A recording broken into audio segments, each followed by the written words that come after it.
Yo, yo, yo, top of the afternoon. It's currently 4:15, and guess what we're about to do? We're about to break down GJ. But before we jump into it, I got a quick announcement. So, y'all guys know I've been building this account for quite some time now. I've been building this account for about 2 weeks now. This is week 3 of me building this account. Currently, as of this moment in time, this account is currently at what 44K. So I'm looking to possibly take the account this week to maybe 60, 70, maybe 100. We're going to see how it goes. But I am going to show you last week's projections before I kind of start off, so you guys kind of see where my head was at when I was trading.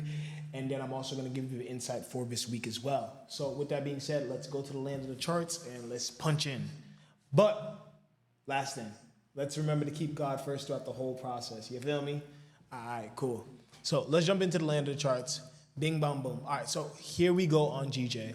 So one of the first things I definitely do want to let y'all guys know right off the back is we have to kind of ensure and make sure that we as the traders know where we are within structure. Keep in mind, structure is the main bread and butter. It's the main thing that we kind of need to kind of, be proficient in these market conditions at all time. So it's very important that we kind of know where we are within structure. Now, you could see that based on this 4-hour time frame, we're going to switch to the 1 hour. Now we're on the 1 hour. GJ was in a bit of a ranging market, right? And I kind of knew that because this fib level that I have from this higher low to this previous higher high up here, right? And we struggled to break this area. The area that I'm talking about that we struggled to break was really right here for real. This area where I have this big yellow zone. We struggled to break here, which is 0%. At the end of the week, we finally made it. But however, as price was retesting lower and lower, right? We never went lower than these previous higher lows, but we kept on going higher, right? Making higher lows and establishing. So on Monday, obviously Sunday, I took a L. Monday, a beautiful 72 pip buy opportunity. Monday, another beautiful 127 pip buy opportunity, right? Tuesday came by. I don't think I traded on Tuesday, right? Wednesday, we took this beautiful 80 pip buy opportunity. Wednesday, again, we took this beautiful 71 pip opportunity. And then Thursday, 100 pips. And then we closed out on Friday. I called a projection move where I didn't actually call the signal, but I gave my analysis and I told everybody that was in my chat, in my Discord, that, hey, once we break past 750 to buy, and if you bought, well, I gave them a 60 pip goal, but if you would have bought, you could have made 100 and something pips. The whole goal of the matter of the fact is this, right? I knew that this zone that I have up here, this big red zone that you see, right? This is the daily retest area. So I knew we were struggling to break that, but I knew we were also going to build momentum to break that area as well. You kind of get where I'm coming from? Because the thing is this, right? GJ was kind of stuck in a range of going upwards, right? It was failing to break the higher high, but the higher lows were kind of being maintained the whole time. So I noticed it as an ascending wedge, but in market structure terms, the higher lows were being maintained and we were waiting for a breakout position to happen to have a higher lows breaking out and we were good to go. So with that being said, right, back to the charts. Now that we kind of know where we are, we're gonna kind of alleviate some of the data. I want to say completely, we don't need to really start all over with our analysis. We can delete some of these QPs because we don't really need all of them. We could potentially even delete the fib. We could delete these last 2 entry points. We could delete this trend line. There's like a lot of simple stuff that we can delete that we don't need because looking at it from the monthly's still the same. Now, I know a lot of people are saying, hey, the monthly closed bearish. Are you dumb? This candle right here, right? And keep in mind what I'm talking about. You see this candle that I'm about to show you? This candle is called a exhaustion candle. This is showing that sellers are exhausted. They cannot push the market down no more. Sellers are not rejecting, they're exhausted. That means they're tired. They cannot keep it down anymore. Pay attention, right? The candle that I'm talking about is this particular candle right here. Let me kind of show y'all. Let me get the clicker out. This candle right here, right? This candle right here shows that sellers are completely exhausted. They're done ya. They're finished, right? Now, if you look at the area that it came back down, it came back to a previous retest area, right? And this is on a monthly time frame. Sellers all the way came back down here and retested. So we have potential to take off, right? Now, when we look at the overall structurized data, we're going to delete some of the details that I have, right? Because the whole point is this. We want to keep the charting of everything as simple as possible. So that way we kind of understand where it is that we are in the most simplistic way possible. Make sure I deleted everything. We don't need this, we don't need this, we don't need this. 1 second.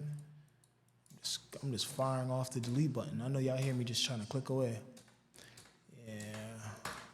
All right, cool. We don't even need this anymore. All right, cool. All we need is this, right? So obvious as day, we're gonna kind of re-establish structure. We don't need this trend line. We don't need this market structure point because that's when we go lower. Right? All we need is the main trend. So coming on the monthly time frame, right? Normally I draw my supply and demand zones. These zones are still very pertinent based on where we are within price. We can see rejection areas. We can see all the details that we need to kind of understand the market's kind of clear and concise. So to kind of say, hey, that we need more details than this is not necessary at this moment in time. The only thing that we need to kind of understand and interpret as of this moment in time is the structurized data and where we are at this moment in time. So we can see that potentially here it was just a retest, but on this time frame, right, we have 2 or more candles.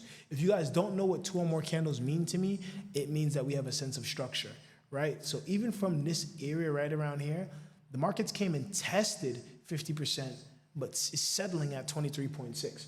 23.6 can be a ranging market. So who knows? We could push up this week between this 0% and be stuck between this range. But I want to let you know, it's all about the opportunity, right? We don't know what's going to happen this week quite yet. We haven't gotten into the nitty gritties of it. But based on where price left us at, this is the range that we have to work with from this area to this area, which is a shitload amount of pips. So quite frankly, we're okay. We know where we are within price. Let's drop down to the weekly. Now, the thing that I like about the way how I do my analysis, right, is I keep the previous data on so I know where I am, but now we're going to kind of take a sense and look at the sense of structure, right? Because structure is our main bread and butter. Structure is the main thing that's going to kind of keep us in line with where we are, right? And for me, I like to simply draw it and then delete it so I can kind of have perseverance this week in the market as far as for expectation, as far as for what I perceive the markets to do based on the data that I have. So what you're seeing me do is just draw the structure and draw the details, overlapping it. We're going to kind of switch the color to a black because once you go black, you shouldn't go back. And then we're going to delete the previous and then we're good. So now we can kind of see the details on where we kind of got because over here from before, which doesn't matter, right? Keyword, doesn't matter anymore. But over here, we can see that we were in an uptrend. This is the previous higher high. And once we broke past this zone right here, we were good to go even higher. So deleting this fib level, deleting this fib level and everything like that, this is all that matters, right? So we could see the trend. Now, starting from here, because this was an actual higher low position, right? We could see from here that we're measuring right here to this first area. This first area came and tested. Keyword is tested. It tested 23.6. It didn't even settle. So you know what that means. You're supposed to move your 0% up according to the laws of Fibonacci. Same thing right here with the 23 again. Right here's where we're measuring. Then we got this high up here, and now we're measuring this area, right? So then, boom, we can see a lot of 23.6 action, boom. What we're going to do is we're going to turn this off. Okay, so we have a little high wick that we need to get, so we're going to make sure that we expand this. Remember with fibs, guys, you draw it from wick to wick. Now, peep this. On this time frame, which is the weekly, we have this most recent structure area where we're settling on 38.2, which matters, right? So now what we're going to do at this moment in time is we're going to kind of take this and we're going to draw a line through right here. This is showing us where buyers kind of took over at based on price. I'm pretty sure when it comes to technicalities, there's some type of institutional over there, whether it's a fib or it's something or a QP or something. We'll figure that out when we get lower. But what's most important is you see this red candle right here? Price is coming back to retest, right? Also, if I was supposed to move this right here, we most recently broke above this area right here. You can see me stretching the zone from left to right. You can see that we broke above this area that we were rejecting for quite some time. So quite frankly, we should know where we're at when it comes to structure. And again, this is 38.2, so this is good. We're going to go down to the daily because the daily is where we see all the juicy meat and potatoes of things. Now, you can see these smaller dots right here. Every time you see, and I want to make sure this is very clear, every time you see an eclipse on my chart, that simply means that that is some form of a higher low. So you're going to see me post my charts this week. When you see an eclipse, it's a higher low on a certain time frame. You have to make sure that you're keeping up, but I'll make sure I do my best as possible to explain. Go back into it. All right, cool. So as of right now, boom, this is the last level. So now what we're going to do is we're going to recalibrate ourselves and make sure that we know where we are. This is the higher time frame fib, which is cool. Obviously, we came right here, 23. So we didn't start making this lower time frame market structure until we go down lower. So we're not going to worry about the fib too much right now. We're going to make sure that our supply and our demand zones are kind of set adequately based on the areas of where we break certain highs and lows so we know where we are within the trend. That's what matters, right? So this is the high that I need to break. This is the high that I needed to break. Obviously, we needed to break this high, and then you can kind of see it clear as day based on these little zigzag lines, right? We're gonna kind of go to the 12-hour, a little bit more detail. So now we can kind of see it a little bit better, right? Now, keep in mind, it's all about kind of knowing where you are within structure. So now keep in mind, this is like the little miniature downtrend motion. Keep in mind that we started pushing up from here. So literally in an uptrend, your higher highs what matters, but your higher lows is what maintain the uptrend to go low. So these little pullbacks that you see me drawing here are all little miniature high points to where we pull back and maintain structure to go up in the trend. This is important because when you do this, you are eligible to see the details of the move. Now you can see on the 12-hour, we have a wick here, but I believe if I switch to 11-hour, I believe it was the 8-hour, you'll see that we have a body printing on here. Once you have a body printing on here, that means that the market has settled at that area. You now have the freedom to do where you can move it up, and now you can catch the next move. And now you can see this is how we caught it. So the 11-hour is going to be my time frame of analyzation as far as foreseeing where I am in the move. Keep in mind the higher time, you have higher time frames that you predict the overall trend on. You have analyzing time frames, so you see where you are, and then you have entry time frames. Don't forget that. We're analyzing right now on the 11-hour, right? Because that's what makes sense. So you can see here the structure's been very beautiful since. And now, this last eclipse was the last one. So now from here, right, we can see from here. Now on this, oops, let me fix that back. On this particular time frame, right, we have a lot of 23.6 action. But now if I was supposed to stretch it out to these highs, still 23.6. And if I was supposed to go up to these highs, well, hey, we have this 38.2 right here to where I can actually start the fib level from here, and I'm actually trending upwards. And then you can see I have my zone here where my previous high was, higher high was. So I actually know where I am within the sequence. Now, keep in mind, if I still wanted to, I can still maintain these lower time frame moves, but keep in mind, none of these are market structure adequates. None of them. None of them. Until we get around here. So this is why I drew the eclipse right here, if it's making sense, because right around here was a market structure area. So I knew we were going to struggle here. This is why we had so much indecision. Indecision is like traffic. Think of indecision as traffic. When you have a market, and hold on, let me switch it. When you have a highly trafficked area, look at it like indecision, right? With this indecision, it's going to struggle at this area. It's going to build momentum. You're going to have a lot of data, a lot of things going on to ensure and make sure that you are able to kind of break through the area, whether it's going to break through and go up to the upside or it's going to break through and come to the downside and reject. These traits and qualities are important to be able to watch out for so that way we know where we are. Back to the charts. So now that we kind of understand the indecision that was going on in this area, we can see price was rejecting, and we had like a lot of momentum and data in this area. That's why this area is marked off. Now, if you were supposed to go lower than this, right, and use this one on this time frame, right, obviously we broke structure and we came back down here, right? But we came back to the previous structure area. So now if we backtrack, well, hey, this was all the way up into the daily. This is this area. But if we backtrack to here, well, this is a market structure area too. So then we backtrack it to here like this, and now we can see the overall fib that we had from the beginning where we came back and we tested 88.6, but we still maintained. This is important. So now we come back to the daily, we see where we are, we can see price rejecting at this area. And this is why I drove the zones from over here, because all that matters was what was going on in this range from this higher low to this higher high, which I will make it very clear. This higher high up here, this is all that mattered. This was just an indecision area to look out for, nothing more, nothing less. So it didn't really matter. But I drew the zone here to kind of see if price was going to break through it immediately, so I knew where I was at with the trades for this week. That's why every trade I took, before we even hit the zone, I was taking profit. And then finally on Friday, we kind of broke out, so it made it kind of lit. Now, this is where it gets interesting, right? Because this is where it kind of lines up with this week's analysis. Obviously, we know where we are within the trend. We can now go back to the 11-hour. We can clear as day see that, and I'll delete this part of it, right? Oops, let me bring that back. Sorry. Boom. So now we can kind of see overall like where we are within the move, and you're gonna see that on this lower time frame, this is where your analyzing time frames kind of come into handy, because you can see I'm at the 8, now I'm at the 7, right? The reason why this is important, because remember, we broke this area right here. So from this area alone, we are in a downtrend on these lower time frames, and the downtrend is super valid, right? But now we have to remember we're gonna come into support, which is this zone right here. And once we come into support, we're supposed to see a reaction that's gonna react to the higher time frame, which means it's time to stop selling and time to start buying, if applicable. So now we can see the little miniature trend, right? And right off the back, I wanna point out this. This, what I'm drawing this eclipse at, was the previous market structure lower high within this overall move, right?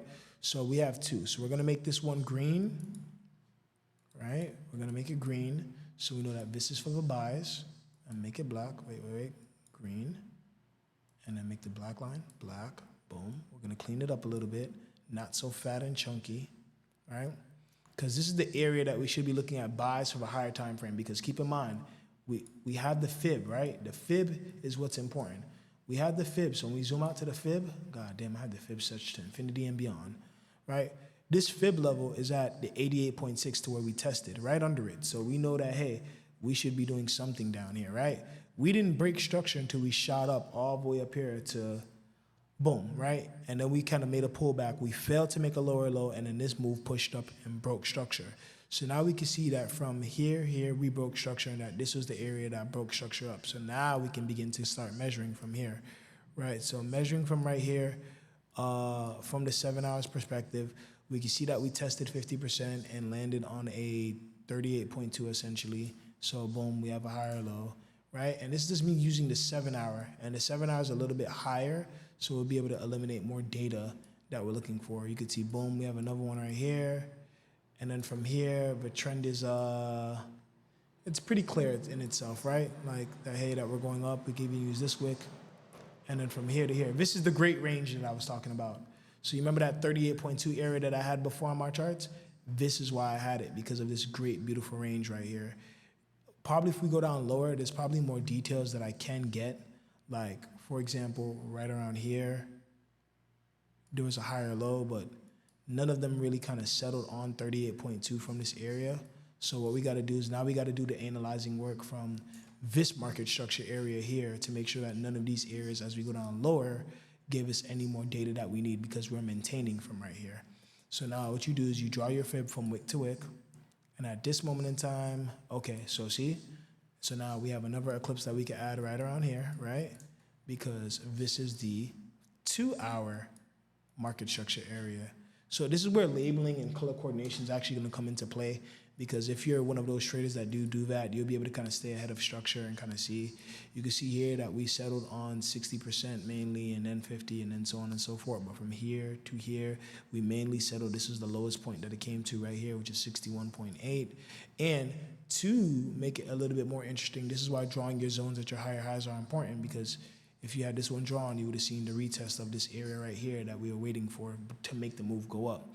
What I like to strive to do is I like to trap price. Me, I like to trap price between zone and zone, because if you do, you get something like, you get something like this to where you always know where you are because you're in a ranging area. You dig what I'm saying? So I like to trap price. That's my strategy, right?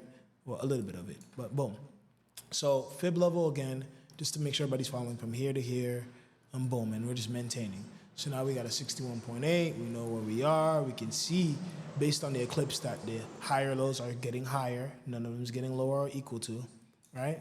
So we should know where we are within structure. Then from here, we do it from here to here. And then this is where it gets lit at, right? Because this is the area that we struggle to break. And then you can see the area that I have yellow, right? Boom, golden zone thing. So now we're using this previous area, and now we're in a defined range from here to here. So all last week, I was just buying at the retest area and of the 38.2 and it's catching the trade. Literally. So now we have our analysis time when it comes to this week. Let's go to the 1 hour. Let me right click and hit reset charts, and now we can see it nice and clean. So essentially, I had it from here to here. Now, if you wanted to, we could start it from here because it's the 1 hour, and then we would see that we're maintaining, but we never broke this area. So it doesn't even matter if you were supposed to start it from here. This is just a retest move because we still haven't broken this area. So, I mean, like, I'll keep an eye for it, but that's what these zones are typically here for, right? They kind of mark off these defined areas. So again, that we know where we are within this defined range. So we can see price kind of come back down, and then go up, right? We can see the higher time frame fib that we have on here. And I feel like as of right now, This is kind of like the only thing that matters because we have a bigger, higher time frame fib that we're gonna probably make visible. If I'm not mistaken, this should be a fib. Let me see. Yep, the bigger fib.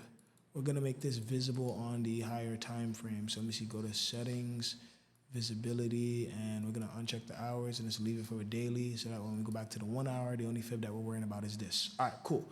So now we can see the data. So now this is where it gets a little bit more technically inclined because now I wanna show y'all the structure of things, right?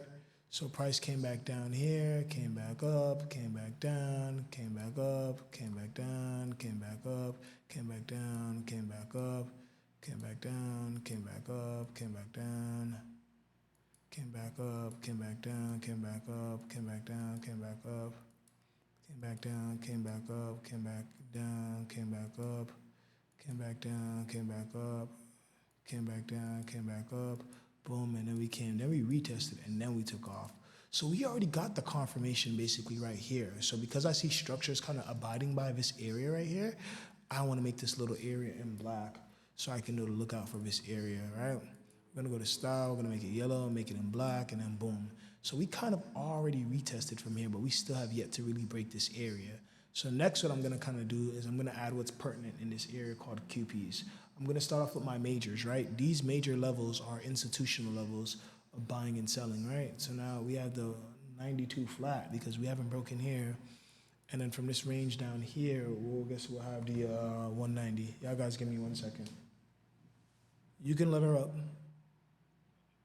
Yeah. Cool. My bad, I had to take that. But now you can see these institutional levels kind of play out, right? And the next one is gonna be this 190 area flat. And boom, right? So now we have all the areas that's kind of relevant in this area. I can kind of come down a little bit more to maybe the 189 area too, right? We can add that just because the market structure area that was next is right here. So I kind of want to cover this area and you can see all the points. Now from here, right, GJ could potentially do this. So pay attention, right? It could do one of two things. We're going to use the path tool. It could come back down, right? It could come back down, maybe to here because this is the previous area, right? And then maybe it could try to shoot up. That's one probability, right? Oh, shit. There we go. One probability right there, right? It could potentially come back down for that retest and then probably try to shoot up from there. Or it could just continue going up and then come back for a retest and then continue going long and we get in from here, right? Or it could come back to like right around here, never 38.2 again, make sure that it has proper takeoff and then boom. So there's like multiple directions this thing can go. It could do the breakout from up here and boom. So this is why originally when I started drawing the overall breakdown for us, I had this little zone right here that was up here like this because, okay, obviously it's been resistance for some time. It could pull back, break out, and then shoot up. Or it could come back right here and retest. We have all these main interaction points and do that as well. Or it could drop back down and come back. As you can see, momentum's been doing a good job of maintaining. So I want to say maybe it could even come back down here to the 38.2 and do something as well. It could do something in any one of these defined areas. So as far as for trade ideals that I like the most, I'm gonna say that we could take a long position right around here, somewhere like around here with a tight stop loss, right? And a high reward. That's only if it pulls back. So I'm gonna be showing y'all on Sway Charts Pro how to kind of set alerts to kind of do these things for potential setups because it's a setup I like. But the setup that I'm actually gonna be looking out for is either this breakout trade to the upside right around up here or so on and so forth. But we have to kind of wait and see what GJ kind of shows us. So thank you guys so much. I appreciate you. Thank you so much for joining me on the Sunday Breakdown. Safe weeks on the charts this week. We're definitely going to kill it. And I appreciate you guys and God bless.